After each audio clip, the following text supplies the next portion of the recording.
Episode की शुरुआत होती है और हम एक डरावने रूम को देखते हैं जो किसी लैब की तरह दिख रहा था। और तभी दिखती है एक औरत, जिसके बाद स्टोरी प्रेजेंट में आ जाती है और हम एक हॉस्पिटल को देखते हैं। और तभी एक कमरे से अजीब तरह के रोने की आवाज आ रही थी। ऐसा लग रहा था मानो कोई दर्द से तड़प रहा हो।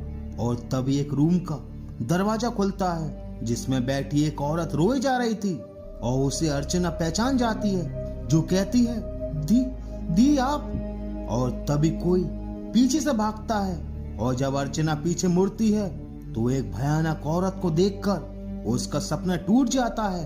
दरअसल अर्चना अपने भतीजे अयान के कैंसर का ट्रीटमेंट करवाने आई थी, पर उसकी हालत में कोई सुधार नहीं था। जो डॉक्टर कहता भी है कि अर्चना तुम इतना ट्रेवल करके यहाँ आती हो तो अयान ठीक कैसे होगा, वो भी काफी स्ट्रेस लेता है, तुम उसे यहाँ भर्ती कर दो या यहीं कोई घर लेकर शिफ्ट हो जाओ, वरना उसकी हालत में सुधार लाना संभव नहीं हो पाएगा। जिसके बाद अर्चना डीलर मनोज को फोन लगाती है घर के लिए और फाइनली उसे घर मिल भी जाता है और अर्चना दोनों बच्चों को लेकर उस घर में रहने के लिए चले जाते हैं। घर काफी पुराना था, जहाँ मनोज बताता है कि ये घर किसी डॉक्टर का था, पूरी फैमिली अमेरिका शिफ्ट हो गई और तब से ये घर खाली पड़ा है, पर मैम आपको यहाँ किसी भी तरह की परेशानी नहीं होगी। और तभी अर्चना की नजर एक बंद पड़े कमरे पर पड़ती है जो बेसमेंट की तरफ जाता था, पर कोई तो था इस घर में। वहीं अयान एक ही तरह का खाना खाके और मेडिसिन खा कर थक चुका था, उसे अब काफी बुरा लगने लगा था। और तभी उसकी गोली नीचे गिर जाती है और जब वो उसे ढूंढता है तो हमें एक भयानक लड़की दिखाई देती है। वहीं जब अर्चना दोनों बच्चों को सुला रही थी कि तभी अयान को तेज उल्टी आती है। वो बाथरूम की तरफ भागता है और वापस आकर कहता है कि मासी मैं थक गया हूँ इस कैंसर के ट्रीटमेंट से, कुछ खा नहीं सकता, पी नहीं सकता, स्कूल नहीं जा सकता, दोस्तों के साथ खेल नहीं सकता, काश मैं भी मम्मी पापा के साथ एक्सीडेंट में मर गया होता। पर अर्चना उसे समझाती है कि ऐसा मत बोलो, तुम ठीक हो जाओगे, मैं तुम्हें कुछ नहीं होने दूंगी। और उसी रात जब दोनों बच्चे सो रहे थे तो कोई अयान को आवाज लगाकर बुलाता है, अयान अयान। और अयान को उसकी बॉल उछलते हुए दिखाई देती है। और जब वो बाहर जाता है तो उसकी मासी कहती है तुम इतनी रात को यहाँ क्या कर रहे हो, जाकर सो जाओ। और उसकी नजर उसी कमरे पर पड़ती है जो बंद था, पर उसके जाते ही हमें एक आत्मा नजर आती है और उस बेसमेंट का ताला खुल जाता है। वहीं अगली सुबह जब दोनों बच्चे खेल रहे थे तो अयान कहता है कि पिया चल इस घर को घूमते हैं। और दोनों बच्चे उसी बेसमेंट में पहुंच जाते हैं, पर पिया को डर लग रहा था कि भैया चलो यहाँ से, मुझे डर लग रहा है। पर अयान कहता है कि डर मत पगली, मैं हूं ना। और दोनों नीचे उतर जाते हैं। नीचे काफी अंधेरा था और ये वही लैब थी जो एपिसोड की शुरुआत में दिखाई दी थी। अयान लाइट चालू करने के लिए स्विच ढूंढ रहा था और जैसे ही वो स्विच ऑन करता है एक डरावने आदमी को देखकर वो काफी डर जाता है और दोनों वहां से भागते हैं। जहाँ अर्चना पूछती है कि क्या हुआ, तुम इतने डरे क्यों हो और इस बेसमेंट का ताला किसने तोड़ा। जहाँ अयान कहता है कि मासी नीचे कोई है, काफी डरावना, और ये बेसमेंट का ताला हमने नहीं खोला, वो पहले से ही खुला था। और जब अर्चना नीचे जाकर देखती है तो वहां कोई नहीं था और वो अयान को डांटती है कि तुम शैतानियां बंद कर दो, पर कुछ तो था उस बेसमेंट में। वहीं अगली सुबह पिया और अर्चना घर से निकल जाते हैं और अकेला रह गया था अयान। और जब वो अपने दोस्त से बात कर रहा था कि तभी उसका दोस्त कहता है कि अयान तेरे पीछे कौन है। और जब अयान पीछे मुड़ता है तो वहां कोई खड़ा था। वहीं जब अर्चना घर वापस आती है तो अयान उसे कहीं दिखाई नहीं देता।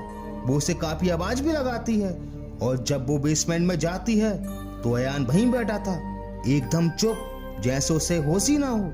और जब अर्चना उसे छूती है तो अयान अपने होश में आ जाता है, पर उसे समझ नहीं आता कि वो यहाँ कैसे आया। वो अर्चना को समझाता भी है कि उसे नहीं पता वो बेसमेंट में कैसे पहुंचा। वहीं जब अर्चना अपनी फ्रेंड करिश्मा से बात कर रही थी तो वो बताती है कि जब से वो इस घर में शिफ्ट हुए हैं अयान काफी बदल गया है, कुछ तो अजीब है इस घर में। और तभी पंखा टूटकर उसके लैपटॉप पर गिर जाता है, जिसे देखकर वो काफी शॉक्ड हो जाती है वहीं अयान का बिहेवियर भी काफी बदल चुका था। वो अजीब सी पेंटिंग्स बनाने लगा था।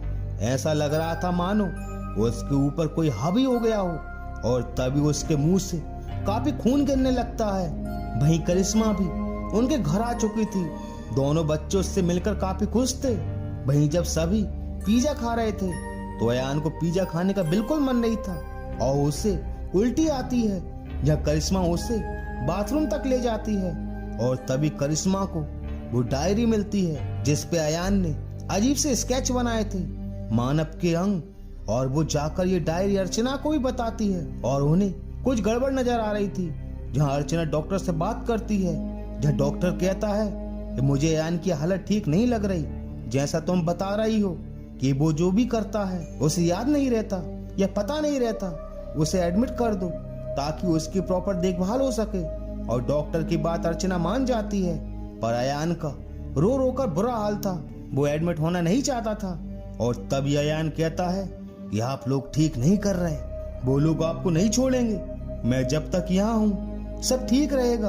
और उसकी ये बात सुनकर दोनों चौंक जाते हैं, पर अयान को एडमिट कर दिया जाता है। और उसी रात अर्चना को कोई साया दिखाई देता है और करिश्मा को भी अजीब सा महसूस होता है और दोनों पिया को लेकर घर से बाहर आ जाते हैं। और तभी वो देखते हैं कि अयान तो अंदर है, वो घर कैसे आया, और वो दरवाजा बंद करके बेसमेंट में चला जाता है जहां उससे वो सभी आत्माएं नजर आ रही थी। और अयान उस बेसमेंट में आग लगा देता है, पूरा घर जलने लगता है और अयान बाहर आकर बेहोश हो जाता है। वहीं होश आने पर अयान बताता है कि मासी, उस घर में हमारे अलावा बहुत सारे लोग रहते थे और उन्हीं ने मुझसे कहा था घर को आग लगाने को, और बदले में वो मुझे कैंसर की बीमारी से छुटकारा दिलाएंगे, और मैंने वही किया। दरअसल इस घर का डॉक्टर लोगों को मारकर अंगों की तस्करी करता था।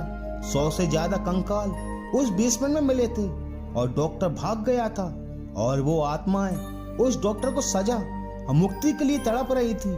इसलिए वो अयान से मदद चाहती थी और अयान ने भी उनकी मदद की। और इसी के साथ इस एपिसोड का दी एंड हो जाता है। तो मिलते हैं अगले वीडियो में, and thank you so much for watching this video.